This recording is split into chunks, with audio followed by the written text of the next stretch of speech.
Hi everybody, I wanted to take a couple minutes to share with you a project that I worked on last night, or not really a project, but just a fun little idea or technique. This technique was brought to YouTube by YouTube user journal Artista, and she shared with us how to make corrugate out of the craft supplies that we have in our rooms.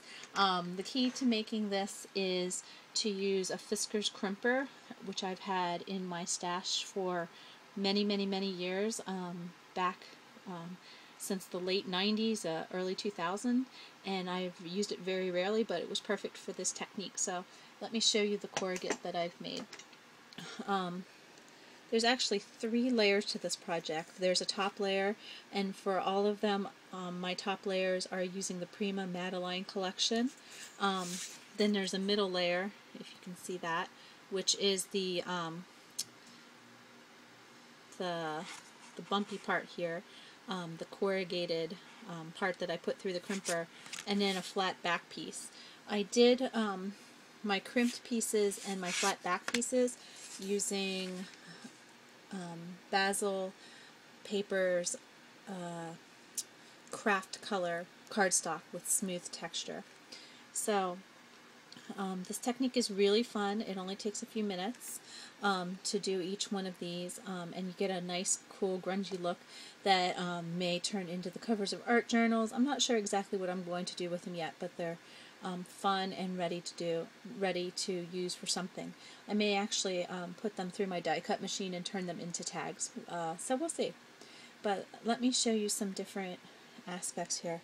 If you look at my corrugate, I added some texture. On this one I used a doily stamp that's from Hero Arts. The color that you see is green. It's a Maya Mist green. It has no metallic or glimmer in it. It's just a straight green color. And then on the top, of course I told you this was the Prima Madeline paper. And then I also used linen distress inks, and I used some worn lipstick distress ink as well to bring in some of the pinks that are in this paper. And then I also used a really old Inka-Dinka-Doo stamp that I have that is a 4-sided cube and has just different textures on each side of the cube. So there's that one. I made 4 different ones.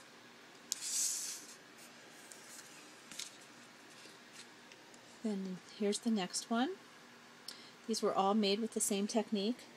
In the back of this one, if you can see, it has that same cube texture that I had originally put on the first one that I showed you.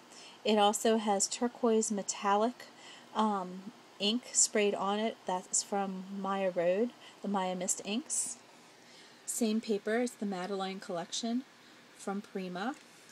I have coffee stain stamp that I used in different areas on the background here from, I believe, Studio Calico. And then this one here I just grunged up and made a little browner, again with the linen, the worn linen distress ink.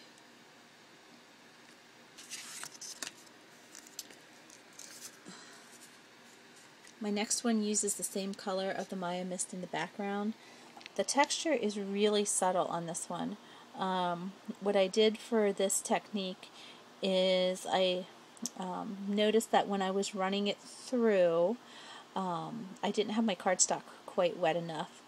So I actually stamped it originally after I ran the cardstock through the first time.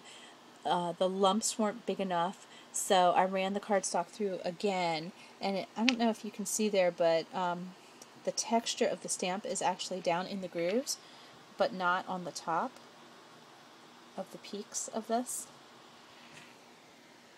Again, this uses the Prima Madeline paper, and then the stamp you see here is a stamp by Prima as well.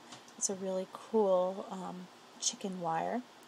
And then I used the linen distress ink and some worn lipstick on this one as well.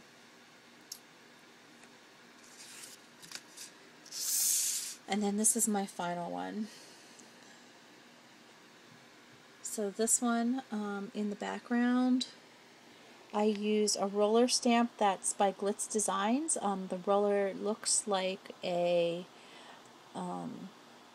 grid when you look at it, just tiny grids. It's hard to see on here. This is again Maya Mist. It has a metallic finish to it in the background. And then a music print paper by Prima. And then I use the new Tim Holtz stamp set that has the butterflies and moths on it to give a little bit of texture to the paper, and then the worn linen. So anyway, this was a really fun project. It only took a couple minutes to put all 4 of these together. The longest portion was the drying time to allow these to set up, so I wasn't pushing down the corrugated parts as I was working with them and trying to get everything put together. So check out Journal Artista on YouTube and look at what she does. And then you can choose to do it in a totally different way. Like she said, you can make it as grungy or as clean as you would like it to be. I don't tend to do a lot of grungy looks, so I wanted this to look really grungy and different and outside the box, and I'm really happy with the way they turned out. So thanks for watching, everyone. Have a great day.